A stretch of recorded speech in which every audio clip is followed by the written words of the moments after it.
lagi bersama dengan kami dalam rubrik Kabar Buku, Tangan Terbuka Media, Bangun Jiwa via Media.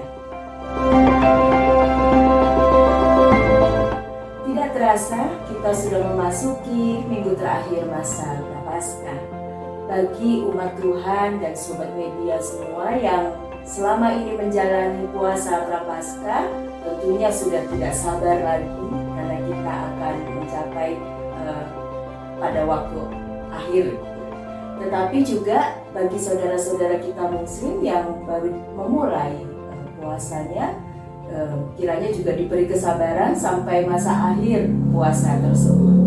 Nah, mengapa kita membahas mengenai kesabaran ini, soal menjadi sabar? Tentunya banyak orang yang mengira bahwa berpuasa itu yang paling banyak godaannya. Selain menahan lapar, menahan haus, menahan emosi, soal kemarahan, menahan bereaksi terhadap lingkungan di sekitar, orang-orang yang toksik misalnya, dan banyak lagi. Tetapi dalam kehidupan sehari-hari kita juga belajar untuk sabar. Sabar menghadapi keluarga, orang tua, anak-anak, atau teman-teman kita. Atau sabar menghadapi cuaca yang panas, atau sabar menghadapi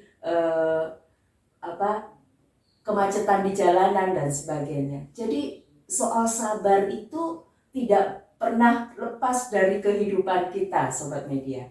Nah, menarik karena hari ini dalam rubrik Kabar Buku kita akan membahas soal sabar. Dan tetap seperti yang sebelumnya terambil dari buku Jujur Melangkah, 307 renungan kitab Amsal kala pandemi. Dan untuk saat ini kita akan belajar mengenai sabar menurut kitab Amsal dalam Amsal 16 ayat 32. Dan sudah hadir bersama dengan kita Bapak Pendeta Yoel Indra Smoro. Beliau juga sekaligus penulis buku ini. Selamat siang Pak Yoel. Selamat siang. Terima kasih masih tetap setia dan sabar untuk kita membahas renungan ini. Ya, Pak Yoel, ini sepertinya kalau kita membahas soal sabar ini nampaknya hampir semua sisi kehidupan kita itu tidak terlepas dari kata sabar. Gitu. Nah, kalau menurut Bapak, apa sih yang dimaksud dengan sabar itu dalam pandangan Amsal? Iya, kita baca dahulu ya. Amsal 16 ayat 32. Orang yang sabar melebihi seorang pahlawan. Orang yang menguasai dirinya melebihi orang yang merebut kota. Jadi tampaknya dengan sengaja penulis kitab Amsal mengatakan orang yang sabar itu berarti orang yang menguasai diri. Dan yang menarik adalah sabar itu sendiri dari bahasa Arab yang berarti tahan, menghadapi cobaan, tabah, tenang, tidak tergesa-gesa, tidak terburu-buru. Dan menurut saya menarik bahwa Amsal mengatakan orang yang sabar itu melebihi orang yang mengalahkan bangsa lain gitu ya, melebihi pahlawan. Jadi memang kualitas kesabaran itu menjadi penting dalam kitab Amsal ini. Jadi bolehkah dikatakan bahwa inilah keunikan kitab Amsal ya, menurut penulis kitab Amsal ini kesabaran seseorang justru dibandingkan dengan pahlawan. Ya. Dan yang menarik kan pahlawan itu asosiasinya adalah orang yang berperang, orang yang mengalahkan segala sesuatu. Dan di sini dikatakan ternyata orang sabar itu melebihi seorang pahlawan. Karena apa? Karena sebetulnya ketika seseorang menguasai dirinya, sebetulnya kan dia sedang mengalahkan dirinya. Jadi seorang pahlawan ya tentu sebelum dia mengalahkan yang lain, dia harus mengalahkan dirinya. Sehingga dikatakan seorang yang sabar itu melebihi seorang pahlawan. Ya, menarik sekali ya. Nah, Sobat Media, ini berarti kita menemukan satu lagi sesuatu yang menarik dari kitab Amsal, bahwa orang yang sabar itu melebihi dari seorang pahlawan. Betul. Ya, lalu kesabaran itu kan mempengaruhi seseorang ini dalam merespon sesuatu yang terjadi di luar dirinya. Betul. Atau dalam mengambil keputusan. Nah ini bagaimana Pak kalau dalam kitab Amsal ini? Iya, pada kenyataannya kan kita nggak hidup sendiri ya. Kita hidup dalam suatu komunitas, kelompok, dan memang setiap orang pasti punya standar. Dan ketika standar itu berbeda dengan apa yang ditemuinya, maka ketidaksabaran akan muncul. Karena sekali lagi ketika melihat ternyata beda nih apa yang diharapkan dengan apa yang terjadi.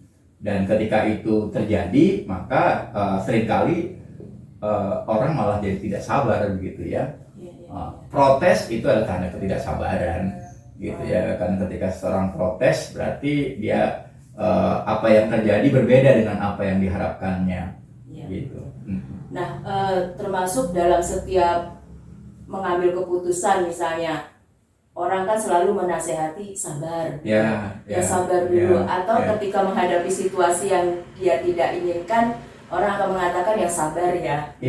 Itu artinya juga berkaitan dengan kendalikan dirimu gitu ya, sebelum mengambil langkah. Iya, karena ketidaksabaran sesuatu yang diputuskan dalam suasana yang amarah, marah, tidak sabar, kemungkinan besar hasilnya pasti buruk.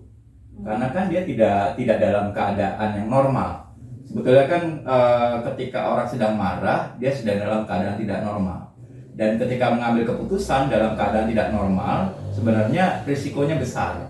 Dan daripada mengambil risiko, maka orang yang perlu dilakukan adalah menahan diri saja dulu, tenangkan dulu pikiran, hati, baru mengambil keputusan. Iya.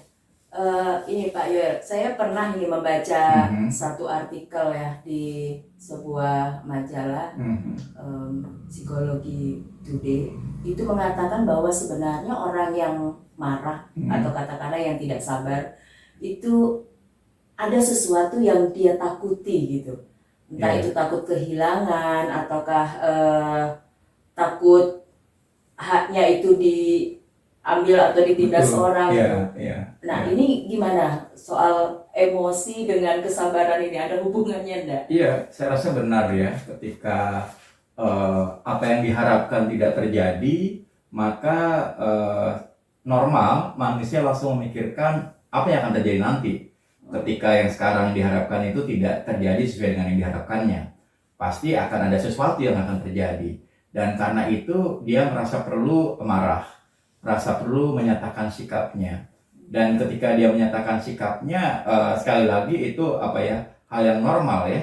Dan ya benar kata yang dikatakan artikel tadi, ya saya rasa dia merasa nggak aman. Dan karena merasa nggak aman, maka dia merasa perlu melampiaskan. Kok bisa begini? Dan sebetulnya kan orang pengen yang normal-normal saja. Tapi ketika ada sesuatu yang tidak normal, maka bawaannya adalah takut gitu ya. Bawaannya takut dan akhirnya marah begitu. Dan ketika marah, menyatakan ketidaksabarannya, repotnya adalah kalau dia menyatakan ketidaksabarannya kepada orang yang tidak siap menerima ketidaksabarannya, maka yang terjadi pasti akan konflik ya. Apakah soal kesabaran ini juga berlaku untuk sebuah komunitas? Artinya tidak hanya untuk diri sendiri ya, tapi satu kelompok itu bisa nggak Pak diterapkan satu kelompok, misalkan komunitas tertentu untuk menerapkan kesabaran itu? Iya, dan memang sabar itu modal terbesar dalam sebuah kelompok. Ketika kita lebih dari satu orang, maka kesabaran menjadi modal utama ya. Kalau kita sendirian mah ya masih aman ya, karena toh kadang-kadang ada orang memukuli dirinya sendiri. Dia sedang mengelola emosinya gitu ya. Tapi ketika sudah berhadapan dengan kelompok, maka dia harus lebih hati-hati. Tapi yang menarik adalah dalam buku ini saya katakan jangan tergesa-gesa, jangan langsung marah, karena pertama bisa jadi orang itu memang tidak tahu apa yang diperbuatnya.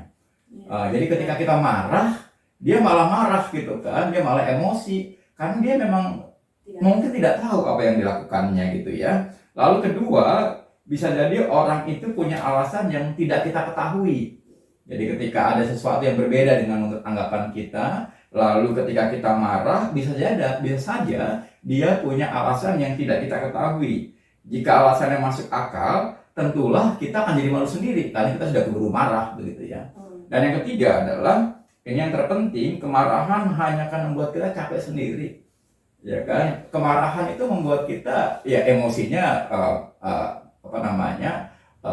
capek gitu ya. Marah gitu kan sesuatu yang meletihkan diri. Jadi daripada capek sendiri, ya kita harus belajar untuk menenangkan diri gitu ya. Dan tidak menyelesaikan masalah apa-apa ya. Iya, karena ketidaksabaran. Apalagi kalau yang kawan bicara kita ternyata orang yang tidak siap menerima ketidaksabaran kita. Kalau dia siap sih mantap ya, tapi kalau dia tidak siap, yang terjadi adalah konflik. Ya. Ada enggak, bukan kiat-kiat ya, tapi ada tidak hal yang misalnya secara sederhana bisa diingat atau dipelajari oleh sobat media ini tentang bagaimana mengelola kesabaran itu, Pak? Iya, mungkin kita perlu bertanya dahulu sebelum kita menyatakan ketidaksabaran kita. Apakah ketidaksabaran kita akan berpengaruh buat orang tersebut? Kalau iya, maka mungkin kita harus menahan dulu nih, gitu ya. Karena nggak ada untungnya kan kalau ternyata ketidaksabaran kita malah membuat dia jadi malu hati, membuat dia jadi marah, dan akhirnya konflik, begitu kan? Ya saya rasa kita perlu berpikir atau pakai istilah psikologi, kita belajar memakai sepatu orang tersebut, berada dalam diri orang tersebut. Apakah ketidaksabaran kita akan membuat dia menjadi lebih terpuruk? Kalau itu yang terjadi, sebaiknya jangan ya. Baik. Ini adakah pesan untuk sobat media, terutama pada masa-masa seperti sekarang ini banyak hal yang bisa memicu gitu ya, memicu seseorang untuk jadi tidak sabar. Ya. Pesannya sederhana ya. Allah adalah kasih. Dan kata Paulus, definisi kasihnya, kasih itu sabar. Ya. Jadi mungkin kita perlu berpikir kembali, diingatkan kembali bahwa Allah itu sabar. Dia sabar terhadap kita. Bayangkan kalau Allah tidak sabar terhadap kita, mungkin kita sudah sakit hati dari kapan-kapan gitu ya. Tapi kan Allah begitu sabar terhadap kita. Jadi kenapa kita tidak belajar sabar terhadap orang lain?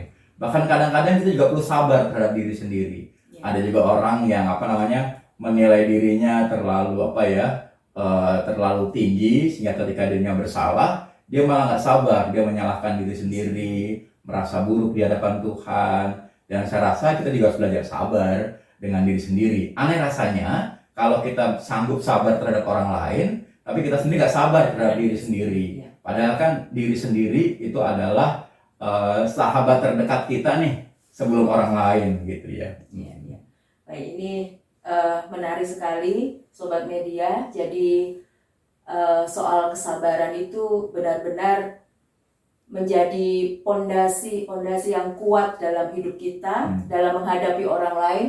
Kalau kita terhadap orang lain bisa sabar, kita juga harusnya memulai dengan sabar terhadap diri sendiri. Ya. Nah, itu dikatakan Paulus penguasaan diri sebetulnya. Penguasaan diri berarti ketika kita mulai nggak sabar terhadap diri sendiri, mari kita belajar untuk kita dikasih Tuhan kok. Masa iya kita mau menilai diri kita jelek sekali begitu ya? Karena itu hanya akan membuat kita lebih terpuruk lagi. Iya. Oke, terima kasih Pak Yoel. Tapi satu lagi nih, kalau dia dihubungkan dengan visi dan misinya Tangan Terbuka Media ini, soal sabar itu pada poin yang mana nih Pak? Apa kita sabar untuk memberi atau sabar untuk Ya, saya rasa kalau visi kita membarukan hati, mencerdaskan pikiran, dan menggerakkan tubuh gitu ya, maka sebetulnya sabar bisa ketiganya ya. Pertama, kita perlu diperbarui hati kita bahwa Allah mengasihi kita, Allah sabar terhadap kita. Masa kita nggak sabar terhadap diri sendiri? dan juga orang lain. Nah, itu pengasih hati ya. Lalu kita belajar untuk menempatkan diri terhadap orang lain, berada pada posisi orang lain. Dengan begitu kita belajar untuk pikiran kita bertanya, apa rasanya jadi orang itu kalau kita tidak sabar? Dan pada akhirnya sabar itu menggerakkan tubuh kita. Dan salah satu cara yang paling sederhana untuk belajar sabar adalah diam. Diam adalah cara untuk meredam amarah kita. Karena ketika kita sedang marah, lalu kita membuka mulut kita, pasti akan ada banyak persoalan. Tetapi ketika kita melihat sesuatu yang berbeda, maka cara yang paling baik adalah mari kita diam, kita hening. Nah, ketika hening biasanya hati bicara, ketika hening biasanya pikiran bicara, dan ketika kita hening maka kemungkinan besar kita nggak akan marah. Dan dalam hening itu kita bisa mendengar suara Tuhan juga. Nah, dalam hening itu kita bisa mendengar suara Tuhan, dan Tuhan juga bisa bilang sama kita, ya kenapa harus marah? Saya aja kagak marah gitu, misalnya begitu kan kalau Tuhan mau ngomong gitu. Iya, baik. Terima kasih Pak Yoel. Sama-sama. Ini sangat memberkati, dan kiranya Sobat Media juga terberkati dengan diskusi kita pada hari ini. Sekali lagi soal sabar. Dan mari kita menjalani hidup kita dengan sabar, menjadi orang sabar. Sabar terhadap orang lain, sabar terhadap diri sendiri. Sekali lagi terima kasih untuk kesetiaan Sobat Media mengikuti perbincangan kita. Kiranya menjadi berkat buat Sobat Media dimanapun berada. Saya Sri Yuliana. Saya Yoel Indrasmoro. Kami pamit undur. Tuhan Yesus memberkati.